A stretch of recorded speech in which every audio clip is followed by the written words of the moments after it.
मेरे प्यारे दोस्तों, ये बहुत पुरानी बात है, हजारों साल पहले की।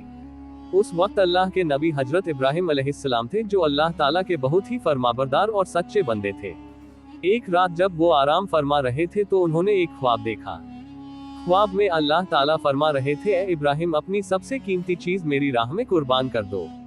जब हजरत इब्राहिम अलैहिस्सलाम नींद से जागे तो बहुत सोच में पड़ गए। उन्होंने दिल में कहा, नबी का ख्वाब झूठा नहीं होता, ये तो अल्लाह का हुक्म है।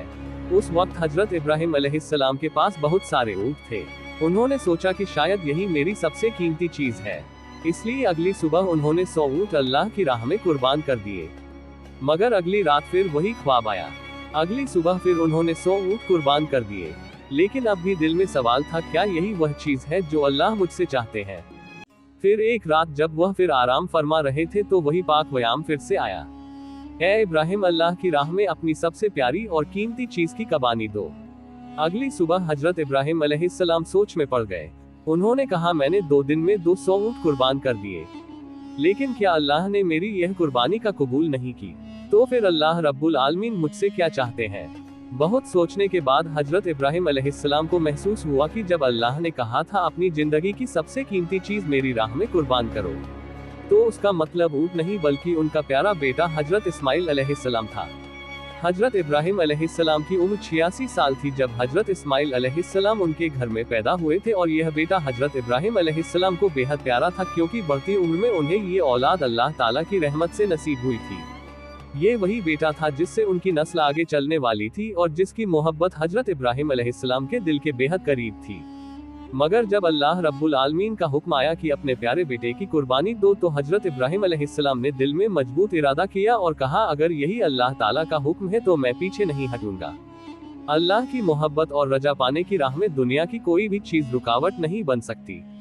इसके बाद हजरत इब्राहिम अलैहिस्सलाम ने अपने इकलौते बेटे हजरत इस्माइल अलैहिस्सलाम को अल्लाह की राह में कुर्बान करने का पक्का इरादा किया।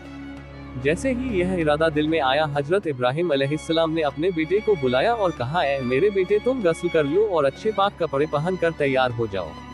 मैं तुम्हें एक दावत में ले जा रहा हूँ। अक्सर साथ नहीं होते थे। जब उन्होंने सुना कि उनके अब्बा जान उन्हें कहीं दावत में ले जा रहे हैं तो उनके दिल में एक खुशी की लहर दौड़ गई। वो दौड़ते हुए अपनी अम्मी हाजरा के पास गए और कहा, अम्मी, आपने सुना, अब्बा जान कह रहे हैं कि वह मुझे दावत में ले जा रहे हैं। अम्मी, आप जल्दी से मुझे गुस्ल करवा दीजिए और अच्छे कपड़े पहनवा दीजिए। मैं अब्बा जान के साथ दावत में जाऊंगा, मुझे अब और सब्र नहीं हो रहा। तब बीवी हाजरा ने कहा, क्या सच में वह तुम्हें दावत में ले जा रहे हैं? हजरत इस्माइल अलैहिस्सलाम ने कहा, आप उनसे पूछ कर देखिए। इसके बाद बीवी हाजरा ने हजरत इब्राहिम अलैहिस्सलाम से पूछा, ओ मेरे प्यारे शौहर, मैंने सुना है कि आप इस्माइल को दावत में ले जा रहे हैं। हजरत इब्राहिम अलैहिस्सलाम ने कहा, हाँ हाजरा, तुमने बिल्कुल सही सुना। इस्माइल को गुस्ल करवाकर अच्छे कपड़ों में सजा दो, मैं उसे दावत में ले जाऊंगा। प्यारे नाजरीन, बहुत से लोग सोच सकते हैं कि हजरत इब्राहिम अलैहिस्सलाम, जो कि अल्लाह के नबी थे, बीवी हाजरा और इस्माइल से झूठ बोल रहे थे, लेकिन हकीकत में हजरत इब्राहिम अलैहिस्सलाम ने कोई झूठ नहीं बोला। अगर गहराई से सोचा जाए तो उनकी बात बिल्कुल सही और सच्चाई पर मबनी थी, क्योंकि वह इस्माइल को अल्लाह रब्बुल आलमीन की दावत यानी उसकी राह में कुर्बानी के लिए ले जा रहे थे। इसके बाद बीवी हाजरा ने अपने बेटे इस्माइल को अच्छे से गुस्ल करवाकर कीमती कपड़े पहनाए। फिर अपने शौहर के हवाले करने से पहले कहा, ओ मेरे अजीज शौहर, इस्माइल को मैंने बचपन से अब तक पाला है, मगर कभी भी उसे अपनी नजर से दूर नहीं होने दिया। अब जब आप उसे ले जा रहे हैं तो खुदा के वास्ते उस पर रहम कीजिएगा। जब तक आप दोनों वापस नहीं आ जाते, मैं हर पल बेचैनी में रहूंगी और आपकी राह तकती रहूंगी। बीवी हाजरा की यह बातें सुनकर हजरत इब्राहिम अलैहिस्सलाम कुछ जवाब न दे सके। उनके दिल में एक तूफान चल रहा था। वो बीवी हाजरा से कुछ कहने की ताकत नहीं रखते थे। उनकी आंखों से आंसू छलकने को थे, लेकिन उन्होंने अल्लाह रब्बुल आलमीन की मोहब्बत के तस्वीर में उन आंसुओं को रोक लिया। इसके बाद हजरत इब्राहिम अलैहिस्सलाम अपने बेटे इस्माइल को साथ लेकर मिना की पहाड़ी की तरफ रवाना हुए। जब शैतान इब्लिस ने ये देखा कि हजरत इब्राहिम अलैहिस्सलाम अल्लाह ताला के हुक्म की पैरवी करते हुए अपने अजीज बेटे को कुर्बान करने के लिए तैयार हैं, तो ये बात उससे बर्दाश्त नहीं हुई। उसने सोचा, मैं खुद अल्लाह की रहमत से महरूम और जहन्नमी बना दिया गया हूँ। अब अगर इब्राहिम अल्लाह का वफादार बंदा बन जाए तो मैं ये कैसे बर्दाश्त कर सकता हूँ। उसने इरादा किया कि किसी भी कीमत पर हजरत इब्राहिम अलैहिस्सलाम को इस अमल से रोका जाए।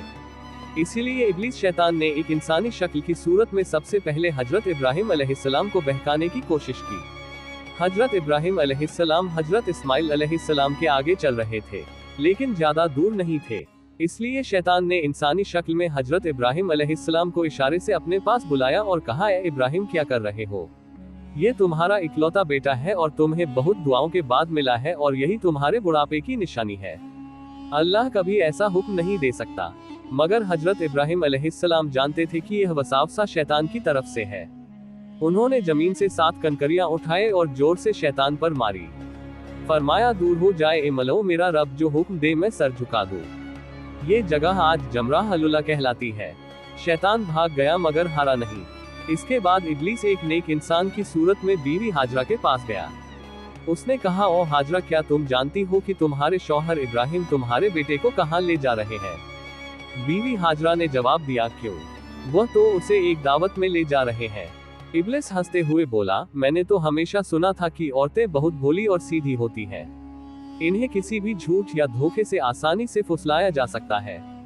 तुम्हारे शौहर ने तुम्हें धोखा दिया है। बीवी हाजरा ने तब उस नेक इंसान की सूरत में आने वाले शैतान से कहा, तुम कैसी बातें कर रहे हो? मेरे शौहर अल्लाह के नबी हैं। वो मुझे कैसे धोखा दे सकते हैं? मैं तुम्हारी बातों पर यकीन नहीं करती। सच सच बताओ, तुम कौन हो और मेरे शौहर के बारे में मेरे सामने झूठी बातें क्यों कर रहे हो? तुम फौरन यहाँ से चले जाओ। इब्लीस ने कहा, ओ हाजरा, अभी तो तुम बहुत गुस्से में बात कर रही हो, लेकिन कल जब तुम देखोगी कि इब्राहिम ने सच में अपने बेटे इस्माइल को कुर्बान कर दिया है, तब देखना तुम्हारा ये गुस्सा कहाँ रहेगा। बीवी हाजरा नाराज होकर बोली, अच्छा, तुम कहना क्या चाहते हो? जरा खुलकर बताओ। शैतान ने कहा, मैं तुम्हारे पास यही बात कहने आया हूँ। बीवी हाजरा ने कहा, क्या तुम मुझे ये समझा सकते हो कि इसमें क्या हिकमत है कि एक बाप क्यों अपने मासूम इकलौते बेटे को ज़बाह कर दे? शैतान ने कहा, ओ हाजरा, इब्राहिम बिना वजह इस्माइल को ज़बाह नहीं करेंगे। अल्लाह रब्बुल आलमीन ने उन्हें हुक्म दिया है कि वह इस्माइल को उसकी राह में कुर्बान करे। इसीलिए इब्राहिम तुम्हारे बेटे इस्माइल को ज़बाह करने के लिए मिना पहाड़ की तरफ ले जा रहे हैं। अभी भी वक्त है, जल्दी करो और इस्माइल को उनके हाथों से बचा लो, नहीं तो देखना इब्राहिम अल्लाह का हुक्म मानते हुए तुम्हारे बेटे को ज़बाह कर देंगे। बीवी हाजरा ने शैतान की बात सुनकर कहा, अगर अल्लाह रब्बुल आलमीन दुनिया के इतने सारे लोगों में से मेरे बेटे इस्माइल को अपनी राह में कुर्बानी के लिए कबूल कर ले, तो इससे बड़ा कोई फजीलत और क्या हो सकती है। ना सिर्फ एक इस्माइल, अगर अल्लाह रब्बुल आलमीन मुझे हजारों बेटे भी अता करता और फिर उनकी कुर्बानी का हुक्म देता, तो मैं खुशी खुशी सबको उसकी राह में कुर्बान कर देती। अब मैं समझ गई हूँ तुम वही शैतान हो। इब्लीस, तुम मुझे धोखा देने और गुमराह करने आए हो। मैं अल्लाह की पनाह चाहती हूँ तुमसे। आउज़ु बिल्लाह मिन शैतानिर रजीम, ला हौला वला कुव्वता इल्ला बिल्लाह है। इब्लीस, फौरन मेरी आंखों से ओझल हो जाओ। फिर उन्होंने भी कंकरियां उठाए और शैतान को भगा दिया। ये जगह जमराह अलवस्ता कहलाती है। जब इब्लीस ने देखा कि बीवी हाजरा को धोखे से बहकाने में नाकाम रहा, तो उसने सोचा, अब मैं जाऊंगा और उस बच्चे इस्माइल को आजमाऊंगा। हजरत इस्माइल अलैहिस्सलाम हजरत इब्राहिम अलैहिस्सलाम के पीछे चल रहे थे और बहुत ज्यादा पीछे नहीं थे। इब्लीस ने हाथ के इशारे से उन्हें बुलाया और हजरत इब्राहिम से थोड़ी दूरी पर ले गया। फिर उसने कहा, ओ इस्माइल, क्या तुम जानते हो कि तुम्हारे बाप तुम्हें कहाँ ले जा रहे हैं? इस्माइल अलैहिस्सलाम ने कहा, क्यों, क्या वो मुझे दावत खाने ले जा रहे हैं? इब्लीस ने कहा, ओ बच्चे, तुम बहुत छोटे और मासूम हो। तुम्हारा दिल सादा और भोलापन से भरा है, इसलिए तुम्हारे बाप ने तुम्हें दावत का बहाना देकर धोखा दिया है। इस्माइल अलैहिस्सलाम ने कहा, तुम कैसी बातें कर रहे हो? मेरे बाप मुझे धोखा क्यों देंगे? मैं उनका इकलौता बेटा हूँ। इब्लीस ने कहा, ओ इस्माइल, जान लो, तुम्हारे बाप तुम्हें दावत का झांसा देकर धोखे से जब्बा करने के लिए ले जा रहे हैं। मिना पहाड़ पर जाकर वह तुम्हें ज़बा कर देंगे। इस्माइल अलैहिस्सलाम ने कहा, क्या इसका कोई मतलब है कि कोई बाप अपने इकलौते बेटे को बिना वजह ज़बाह कर दे? तब इब्लीस ने कहा, ओ इस्माइल, तुम्हारे बाप तुम्हें बिना वजह ज़बाह नहीं करेंगे, बल्कि अल्लाह रब्बुल आलमीन ने उन्हें हुक्म दिया है कि वह तुम्हें उसकी राह में कुर्बान करे। अल्लाह का हुक्म मानने के लिए ही वह तुम्हें मिना पहाड़ पर ज़बाह करने के लिए ले जा रहे हैं। इस्माइल अलैहिस्सलाम ने कहा, अगर अल्लाह रब्बुल आलमीन ने इस दुनिया के करोड़ों लोगों में से मुझे अपनी राह में कुर्बानी के लिए कबूल कर लिया है, तो इससे बड़ा कोई फजीलत, कोई इनाम नहीं हो सकता। मैं समझ गया हूँ कि तुम इब्लीस हो। ओ इब्लीस, जान लो कि अगर अल्लाह रब्बुल आलमीन मुझे लाखों करोड़ों जानें भी देता और उन सब जानों को भी अपनी राह में कुर्बान करने के लिए कबूल करता तो मैं हर बार अल्लाह की राह में कुर्बान होने को तैयार रहता। ओ इब्लीस, तुम अब फौरन मेरे पास से दूर हो जाओ। मैं तुम्हारे खिलाफ अल्लाह की पनाह चाहता हूँ। आउजुबिल्लाह मिन शैतानिर रजीम। इसके बाद हजरत इस्माइल अलैहिस्सलाम ने इब्लीस की तरफ पत्थर फेंकने शुरू कर दिए। यह मक़ाम जमराह अल अक़बा कहलाती है, जो रमी जमरात के नाम से किया जाता है। इस वाक़ये की याद में आज तक हज करने वाले लोग शैतान को पत्थर मारते हैं। फिर हजरत इब्राहिम अलैहिस्सलाम अपने बेटे इस्माइल को लेकर मिना के मैदान में पहुंचे। तफसील रूहुल मानी में है कि ज़बाह करने से पहले हजरत इब्राहिम अलैहिस्सलाम ने अपने बेटे से मशवरा करना चाहा। उन्होंने कहा, ए बेटे, मैंने ख्वाब में देखा है कि मैं तुम्हें ज़बाह कर रहा हूँ। अब तुम बताओ तुम्हारी क्या राय है। इस्माइल अलैहिस्सलाम ने कहा, ए अब्बा जान, आप जो करने का इरादा कर चुके हैं वही कीजिए। इंशाअल्लाह आप मुझे सब्र करने वालों में पाएंगे। इस्माइल अलैहिस्सलाम का ऐसा जवाब सुनकर हजरत इब्राहिम अलैहिस्सलाम बहुत खुश हुए। फिर इस्माइल अलैहिस्सलाम ने अपने बाप से कहा, ए अब्बा जान, ज़बाह करने से पहले मेरी कुछ अर्ज़ सुन लीजिए। अगर आप मेरी यह बातें मान ले तो मुझे सुकून मिलेगा। इब्राहिम अलैहिस्सलाम ने कहा, ए बेटे, तुम अपनी अर्ज़ रख सकते हो, मैं उन्हें पूरा करने की पूरी कोशिश करूंगा। इस्माइल अलैहिस्सलाम ने कहा, पहली अर्ज यह है कि मुझे ज़बाह करने से पहले मेरे हाथ पांव अच्छे से बांध दीजिए, क्योंकि ज़बाह के वक्त जानवर भी हाथ पांव मारता है।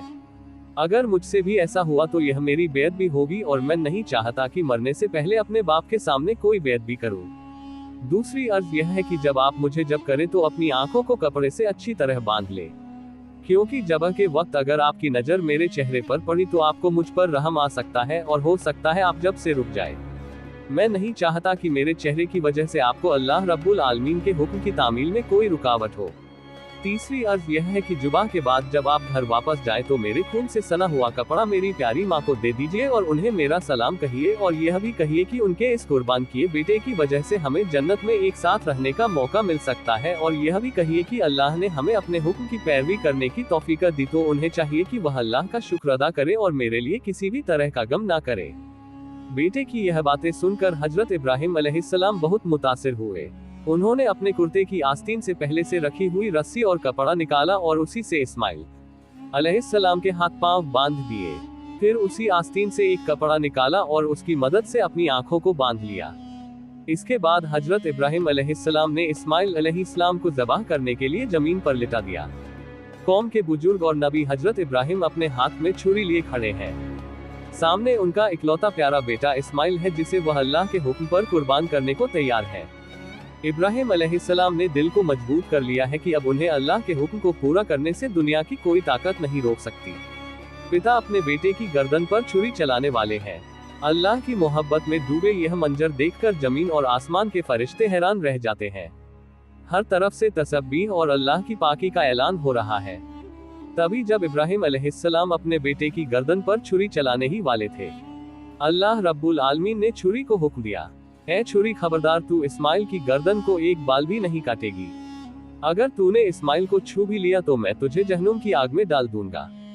हजरत इब्राहिम ने बिस्मिल्लाह अल्लाहु अकबर कहकर छुरी इस्माइल अलैहिस्सलाम की गर्दन पर चलाई, मगर छुरी पहले ही अल्लाह का हुक्म सुन चुकी थी और अल्लाह के डर से उसने एक भी बाल को नहीं छुआ। इब्राहिम अलैहिस्सलाम बार बार पूरी कोशिश से छुरी चलाते रहे, लेकिन उनका मकसद पूरा नहीं हो रहा था। तब इस्माइल अलैहिस्सलाम ने अपने पिता से कहा, ए अब्बा जान, शायद आप मुझसे मोहब्बत के चलते छुरी को जोर से नहीं चला पा रहे। आप पूरी ताकत से छुरी चलाए। अगर हम अल्लाह के हुक्म पर अमल नहीं कर पाए तो हमें जवाब देना होगा। बेटे की बात सुनकर हजरत इब्राहिम ने और जोर से छुरी चलाई। इसी वक्त अल्लाह रब्बुल आलमीन ने हजरत जिब्रील अलैहिस्सलाम को हुक्म दिया, ए जिब्रील, जन्नत से एक मेंढा लेकर जा और इस्माइल को हटाकर उसकी जगह रख दे। हजरत जिब्रील अलैहिस्सलाम एक पल में जन्नत से एक मेंढा लेकर पहुंचे। प्यारे दोस्तों, ध्यान देने वाली बात यह है कि यह वही जन्नती मेंढा था जो हजरत आदम अलैहिस्सलाम के बेटे हाबील की कुर्बानी का था। अल्लाह ने उसे जन्नत में महफूज रखा था। जिब्रील अलैहिस्सलाम ने इस्माइल को हटा दिया और उनकी जगह वह जन्नती मेंढा रख दिया। इधर हजरत इब्राहिम अलैहिस्सलाम ने आखिरी बार पूरी ताकत से छुरी चलाए और वहीं उस मेंढे की कुर्बानी हो गई। इब्राहिम अलैहिस्सलाम ने समझा कि उन्होंने अपने बेटे की कुर्बानी दे दी है। उन्होंने कहा अल्हम्दुलिल्लाह, और जब आंखें खोली तो देखा कि इस्माइल तो उनके पास ही खड़े हैं और कुर्बानी तो एक जन्नती मेंढे की हुई है। यह मंजर देखकर इब्राहिम अलैहिस्सलाम ने हजरत जिब्रील से पूछा, ए भाई जिब्रील, क्या अल्लाह ने मेरी कुर्बानी का कबूल नहीं की, क्योंकि मैं अपने बेटे को कुर्बान नहीं कर सका। जिब्रील अलैहिस्सलाम ने कहा, ए इब्राहिम, अल्लाह ताला आपसे राजी है। आपने उनके हुक्म को निभाने के लिए अपने प्यारे बेटे को कुर्बान करने की कोशिश की और आपका बेटा भी खुद को कुर्बान करने के लिए पूरी तरह तैयार था। अल्लाह ने आप दोनों की आजमाइश ली थी और आप दोनों ने फतह हासिल की। इसलिए अल्लाह ने जन्नत से एक मेंढा भेजा और उसी की कुर्बानी आपसे करवाई। ये सुनकर इब्राहिम अलैहिस्सलाम ने फिर से अल्लाह रब्बुल आलमीन का शुक्र अदा किया। ऐ अल्लाह, हमें भी हजरत इब्राहिम और इस्माइल अलैहिस्सलाम की तरह अपनी रजा के लिए हर कुर्बानी देने वाला बना दे और हमें पूरा ईमान, सब्र व रजा और तेरे हुक्म की पूरी इताअत नसीब फरमा। आमीन या रब्बल आलमीन। प्यारे दोस्तों, अगर आपको मेरी वीडियो पसंद आई है तो मेरी वीडियो को लाइक करें और मेरे चैनल को सब्सक्राइब करें।